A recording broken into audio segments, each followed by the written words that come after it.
Amit. Ya, pemirsa, kembali lagi kita akan mendengarkan narasumber yang memiliki pengalaman hal yang mungkin tidak kita bisa masuk di akal. Perkenalkan, ini Pak Tony dari Sidoarjo. Sidoarjo, Jawa Timur. Ya, karena beliau juga memiliki pekerjaan seringkali bepergian di berbagai kota di Indonesia, terutama Pulau Jawa. Nah, kita langsung saja bisa berbincang-bincang. Silahkan Pak Tony. Ya. Selamat malam, terima kasih atas waktunya. Jadi dalam hal ini saya akan menceritakan tentang pengalaman di rumah saya sendiri terdahulu, bahwa ketika saya menempati rumah baru saya yang baru saya beli, itu masih belum ada tetangga. Jadi tetangga masih 1-2 orang dari sederet rumah itu. Kira-kira sekitar ya 3 atau 4 tahun yang lalu itu, ketika masih baru menempati, memang di sekitaran saya itu banyak pohon-pohon besar juga. Kemudian kejadiannya, waktu setiap hari Kamis malam Jumat itu rumah saya selalu ada yang melempari. Jadi kaca itu berbunyi keras seperti dilempar batu. Oh, kalau digenteng, dilempari juga enggak Pak? Digenteng di atas atap? Enggak. Enggak. Jadi melemparnya itu di pas pintu atau jendela kaca rumah saya. Iya. Nah, dari situ lama-kelamaan ketika saya pergi untuk dinas keluar kota, itu akhirnya istri dan anak-anak saya takut. Dan sempat kalau setiap hari Kamis malam Jumat itu tinggal di rumah kakek sama neneknya, sama bapak ibu saya. Jadi tidak tinggal di situ untuk setiap malam Kamis itu, malah takut. Jadi tiap minggu sekali itu terjadi? Tiap 1 minggu sekali. Berarti 1 bulan 4 kali pindahan? 4 kali. Nah, akhirnya saya memberanikan diri, berusaha sendiri. Waktu Kamis malam Jumat itu saya ngelai, artinya itu saya tunggu. Jadi saya tunggu ketika ada lemparan, kemudian saya keluar, saya tidak tidur, saya tunggu di luar. Saya bukannya menantang, tapi saya cuma ngomong bahwasannya kita sesama makhluk Tuhan. Kalaupun kamu mau berdampingan, berteman dengan saya, silahkan. Tapi jangan mengganggu. Dan itu sampai jauh malam, sampai jam 3 atau setengah 4 malam. Setengah 3 sampai subuh dini Sampai hari. subuh, Ya. ya. Dan memang di depan rumah saya itu kayak ada sosok yang memakai selendang gitu, berlalu lalang di depan jalan di depan Jalan. rumah saya, di depan teras rumah saya. Itu perempuan Pak? Perempuan. Usia-usia muda atau udah? Usianya masih muda. Muda. Masih muda. Pakai warna gaun atau Pakai selendang? gaun putih, selendangnya putih. Oh, selendang Selendangnya putih. putih. Jadi untuk model atau penampilan mungkin riasan itu?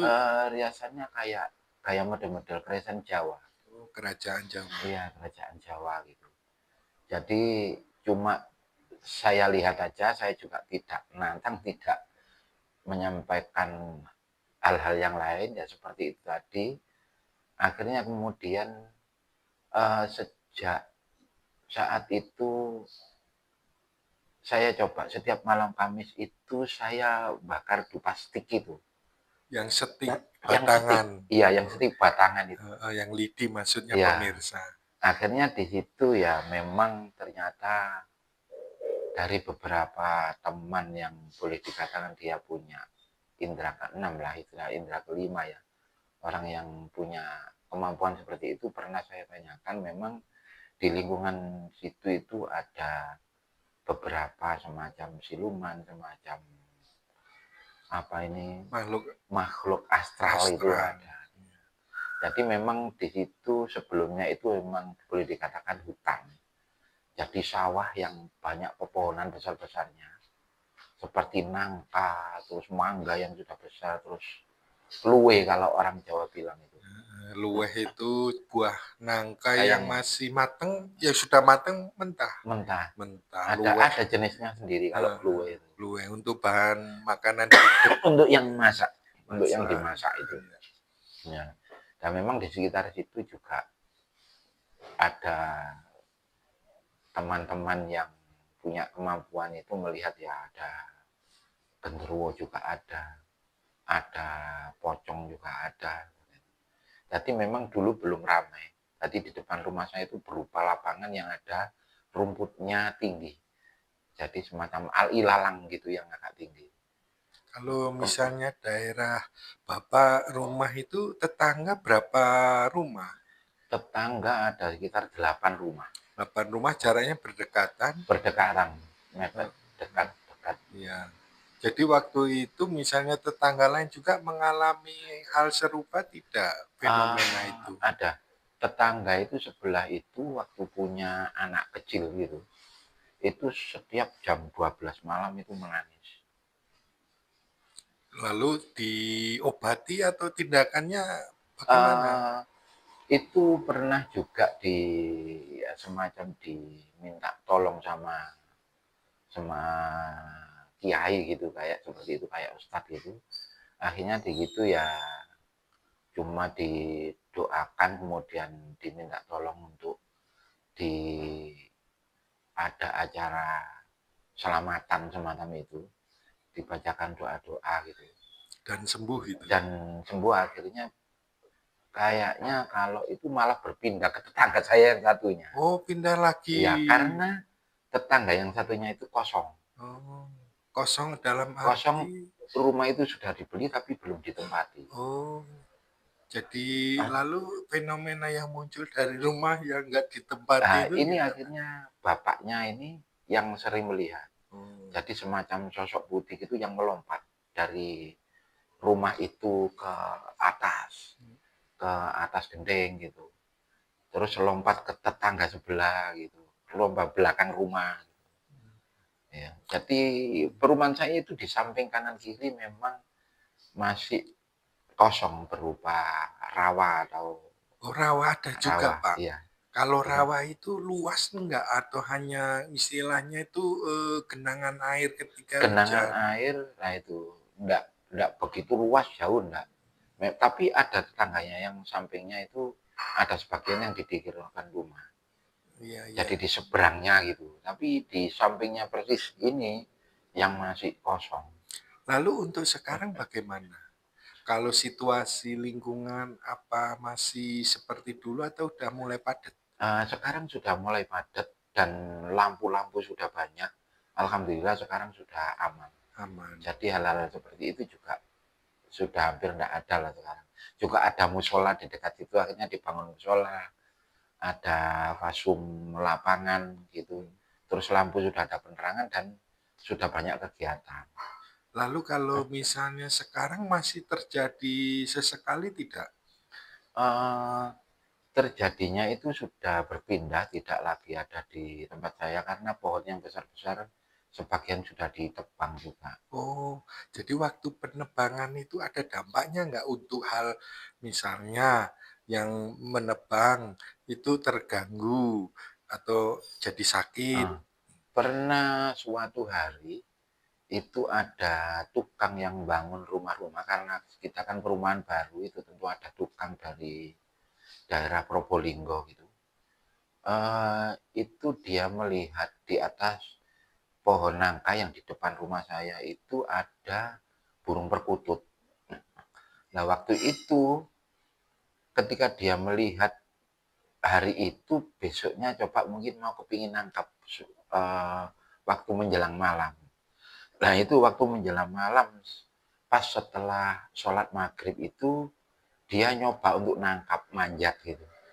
Tapi akhirnya dia menangkap perkutut itu kalau menurut ceritanya dia ini karena saya juga yang membantu mengeksekusi waktu itu dia terjatuh dari pohon nangka itu Di waktu malam di itu? waktu malam setelah sholat maghrib, pas setelah sholat maghrib. Oh, antara jam 7 8 itu? Jam 7.08. Iya, iya. Itu hari itu enggak apa-apa, dia jatuh itu hari itu enggak apa-apa. Kemudian besok paginya coba kita tanya kenapa kok tiba-tiba jatuh. Katanya pohon perkutut yang dipegang itu berubah menjadi pocong katanya gitu. Hmm. Nah, ketika berubah menjadi pocong itu dia jatuh.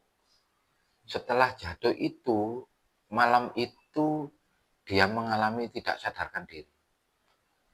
Kemudian semacam kerasukan gitu. Ada makhluk yang mau astral yang masuk ke dalam tubuhnya. Akhirnya karena sampai pagi tidak bisa disembuhkan, itu diantar sama teman-temannya yang sama-sama dari kampung sana. Satu teman tukang sama kuli itu paginya diantarkan kembali pulang ke. Tapi malam itu, pagi itu masih sempat bercerita seperti itu. Bentuk atau manifestasi dari atau kerasukan, kesurupan atau panas dingin? Kesurupan, Oh, kesurupan. kesurupan, jadi kerasukan.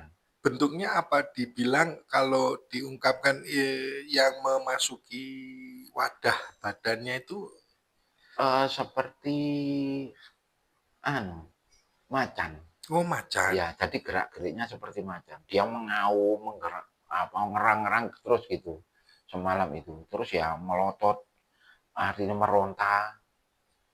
Hmm. Akhirnya karena mengganggu apa ini aktivitas temannya, kan temannya kasihan. Nah, akhirnya diantarkan pulang. Lalu kalau misalnya jarak antara waktu Bapak memiliki rumah di lokasi tersebut dan setelah ramai atau bebas dari gangguan itu berapa tahun kemudian? Uh, Sekitar ya ini 4-5 tahun kemudian. Sejak itu terus sudah ramai, Sudah berkurang, ramai, berkurang. ya berkurang gitu. Sangat menyiksa Pak, 4 tahun, 5 tahun itu lalu bagaimana itu sampai bisa bertahan? Hmm. Ya, untungnya sejak saat itu kita usahakan dari pihak RW atau lingkungan setempat itu selalu kita adakan acara. Setiap ada event itu di belakang kita rame terus. Ya, Jadi tidak sampai kesepian, selalu ada orang. Di musola itu banyak orang yang setelah sholat itu masih banyak orang yang ngobrol. Akhirnya dibuat seperti itu. oh ya. Jadi seperti sesekali itu sudah mulai jarang lalu Mulai sama jarang. sekali sekarang tidak ada lagi gangguan. Ya sama sekali tidak ada gangguan. Iya, iya. Sudah aman.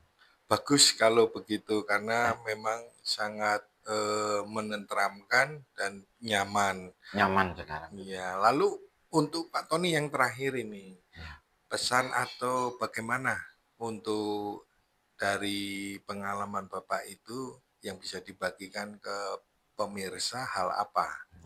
Saya kira sesama sama-sama ciptaan Tuhan, makhluk Tuhan. Sebenarnya mungkin hal-hal seperti itu terjadi seperti halnya saya itu karena mungkin awalnya mereka juga terganggu karena selama ini mereka yang sudah mungkin berpuluh beratus tahun yang di situ tiba-tiba dibangun rumah akhirnya menjadi itu akhirnya mungkin merasa terganggu tapi selama kita tidak punya niat buruk untuk nyumbar atau melawan atau berbuat buruk sama kepada mereka juga ya kita intinya berdoa kepada Tuhan kepada Allah supaya diberi pertolongan. Artinya yang penting kita tidak mengganggu mereka juga. Kita juga tidak aneh-aneh. Intinya kepingin supaya kita juga tetap berdampingan dengan baik. Kalaupun mereka mungkin berpindah ya kan tidak jauh dari situ. Tapi alhamdulillah kita berusaha untuk sedikitnya bisa mungkin hanya sekedar berkomunikasi mungkin secara tidak langsung kita menyampaikan bahwa mohon kita tidak diganggu karena kita sama-sama makhluk Tuhan supaya bisa saling mengerti lah gitu. Ya kita percaya hal seperti itu tetap ada, Tetapi selama kita tidak mengganggu, tidak mengusik mereka juga saya kira tidak ada masalah.